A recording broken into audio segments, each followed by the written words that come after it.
కొన్ని చెప్తూ ఉంటారు కదా గురుగారు, స్పెసిఫిక్గా కొన్ని పాయింట్స్. యా సొంతిల్లు కళ నెరవేరాలంటే బెడ్రూమ్లో కూడా ఒక బొమ్మలా యా గీసుకొని ఎగ్జాక్ట్లీ. అది ఎక్కడ పెట్టుకోవాలి?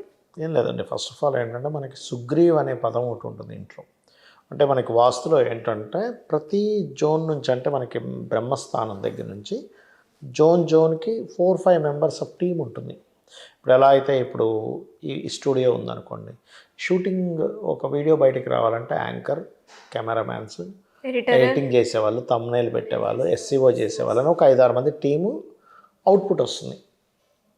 లేకపోతే ఎస్సీఓ పెట్టేవాళ్ళు లేడు, ఎస్సీఓ చేసేవాళ్ళు లేరు, వీడియో అంత తెల్లదు, తమ్నైల్ సరిగ్గా పెట్టేవాళ్ళు లేరు, వీడియో సరిగ్గా వెళ్ళదు, కెమెరా సరిగ్గా చేయట్లేదు, అంతా బ్లర్ ఏంటండి క్వాలిటీలా ఉంది, అడిగే యాంకర్ సరిగ్గా అడగట్లేదు, మీరు క్వశ్చన్స్ ఏంటి అసలు ఇలా? అన్నీ పర్ఫెక్ట్గా ఉంటే ఎలా అయితే మంచి అవుట్పుట్ వస్తుందో, సేమ్ యాజ్ ఇట్ ఈజ్ మనకి బ్రహ్మస్థానం నుంచి 4-5 దేవతలు ఆ యొక్క పోర్ట్ఫోలియోస్ని వహిస్తూ ఉంటారు. ఓకే, ఆ రకంగా మనకి నైరుతి గది అని ఉంటుంది, సౌత్ వెస్ట్ మాస్టర్ బెడ్రూమ్ అంటాం. ఆ మాస్టర్ బెడ్రూమ్లో ఉదాహరణకి ఇదే మాస్టర్ బెడ్రూమ్ అనుకుందాం కాసేపు. ఈ మాస్టర్ బెడ్రూమ్లో ఇది ఈస్ట్, ఇది వెస్ట్, ఇది సౌత్, ఇది నార్త్. వెస్ట్ వాల్కి, వెస్ట్ సెంటర్లో వాళ్ళకి మీరు ఏదైతే డిజైర్స్ అనుకుంటారో, అది గృహమా, వాహనమా, బిజినెస్సా, ఒక పెద్ద విల్లా కట్టుకుందాం అనుకుంటున్నారా, ఒక డూప్లెక్స్ కట్టుకుందాం అనుకుంటున్నారా, ఎనీథింగ్ మీ డిజైర్ ఏదైతే ఉంటుందో దానికి మీరు నీట్గా ఎల్లో కలర్ షీట్ ఒకటి, ఇప్పుడు మనకి పెద్ద పెద్ద షీట్స్ దొరుకుతాయి స్కూల్ పిల్లలు డ్రాయింగ్ వేసుకోవడానికి, ఎల్లో కలర్ షీట్ ఒకటి తీసుకొని, చార్ట్ తీసుకొని దాన్ని నీట్గా ఇట్లా స్క్వేర్లో పర్ఫెక్ట్గా కట్టేలా చేసి ఆ వెస్ట్ వాల్ కంటించేసేయండి.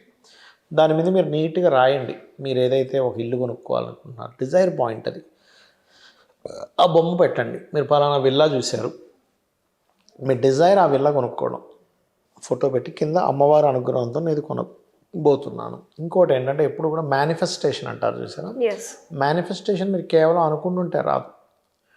మీరు ఏదైతే గృహం కొనుక్కోవాలనుకుంటున్నారో లేదా ఒక కారు కొనుక్కోవాలనుకుంటున్నారో అక్కడికి వెళ్ళి అది టెస్ట్ డ్రైవ్ చేయాలి, కార్ని టచ్ చేసి చూడాలి, ఇది ఎంత మైలేజ్ ఇస్తుందో చూడాలి.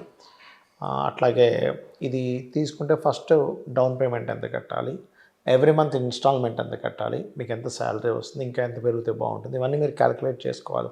పెన్ పేపర్ తీసుకొని అప్పుడు అది మేనిఫెస్ట్ అవుతుంది. అలాగే ఇల్లు కూడా అంతే, మీరు పలానా విల్లా కావాలనుకుంటున్నారు, లైఫ్లో కొనుక్కోవాలనుకుంటున్నారు, అక్కడికి వెళ్ళి అక్కడి నుంచి మీ ఆఫీస్ ఎంత దూరం, మీ పిల్లల స్కూల్స్ ఎంత దూరం, లేకపోతే మీ తండ్రి గారి ఆఫీస్ ఎంత దూరం, లేకపోతే మార్కెట్కి వెళ్ళడానికి మీ ఎవరో జీవిత భాగస్వామి తల్లో లేకపోతే ఎవరో ఉంటారుగా వాళ్ళందరికీ ఎంత దూరం, అసలు ఏ రూట్లో వెళ్తారు, ఇవన్నీ ఏమవుతాయంటే మీకు తెలియకుండానే ప్రకృతి ఒక మేనిఫెస్టేషన్ ఇస్తుంది.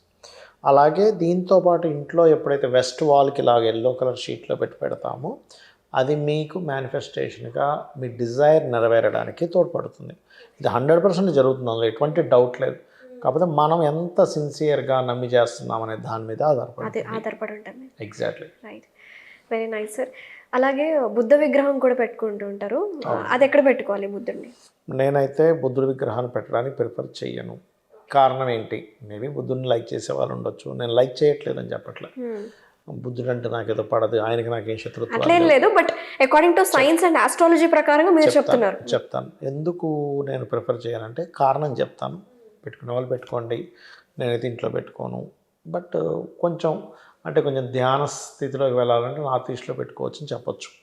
కాకపోతే ఎందుకు నేను ప్రిఫర్ చేయాలంటే చెప్తాను చూడండి. మనకి ఏది ప్రామాణికమో మన లైఫ్ బాగుండడానికి అంటే భగవద్గీత, రైట్?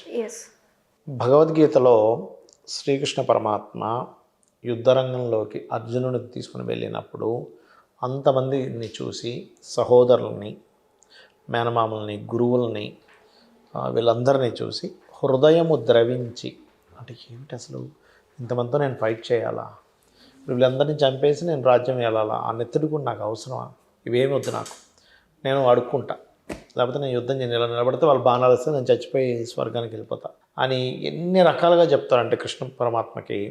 ఇప్పుడు ఇంతమందితో యుద్ధం చేస్తే స్త్రీలందరూ ఇదైపోతారు, వర్ణ సంక్రమణం జరుగుతుంది అంటాడు, అదంటాడు, ఇదంటాడు, అవసరమా అంటాడు, ఇప్పుడు నేను ఇప్పుడు ల్యాండ్ తీసుకోకపోతే నాకు పోయేదేముంది అంటాడు. ఇన్ని చెప్పాక శ్రీకృష్ణ పరమాత్మ ఒక మాట చెప్తాడు, నువ్వు నపుంసకుల్లా మాట్లాడుతున్నావు, నీ ధర్మం ఏంటి, రాజువి, క్షత్రియుడు, క్షాత్రధర్మం అంటే ఏంటి, నువ్వు ప్రజల్ని రక్షించాలి. ఇక్కడ అధర్మ పాలన జరుగుతుంది, నీ ధర్మం ప్రజల్ని రక్షించడం. వీడెవడో చచ్చిపోతున్నాడు అనుకుంటున్నావు, కాదు, ఆల్రెడీ ఎన్నో జన్మలు ఎత్తాడు, మళ్ళీ పుట్టాడు, మళ్ళీ చచ్చిపోతాడు, మళ్ళీ పుడుతూనే ఉంటాడు. ఇదంతా నాలోనే కలిసిపోతుంది ఎవ్రీథింగ్, నేను చెప్తున్నాను నువ్వు చెయ్యని చెప్తా. అంటే ఏంటి, క్షత్రియుడు ఏం చేయాలి, అడుక్కోకూడదు. బుద్ధుడు ఏం చేశాడు, అన్నీ వదిలేసి ధర్మం శరణం గచ్చామి, దానం శరణం గచ్చామి అనుకుంటూ తిరిగాడు బుద్ధుడు. రాజు కొడుకు కదా ఆయన. బుద్ధుడు ఎవరు చెప్పండి, రాజు కొడుకే కదా. మరి రాజు కొడుకు రాజ్యం వెళ్ళాలా, అడుక్కు తినాలా? రాజ్యమే వెళ్ళాలి. అంటే ధర్మంకి విరుద్ధం అయిపోయింది అక్కడ. సన్యాసి అడుక్కోవచ్చు, తప్పేం లేదు. ఒక సన్యాసిగా ఉన్నాడు, ఏ రోజు ఆ రోజు, ఏ పూట కాపుడు సన్యాసత్వం తీసుకోవాలి. ఇప్పుడు మీరు ఉన్నారు, మీరు అమ్మో ఈ క్వశ్చన్ అడిగితే ఎలా ఉంటుంది అని అనుకుంటే అసలు మీ యొక్క ధర్మం మీరు పాటించట్లేదు.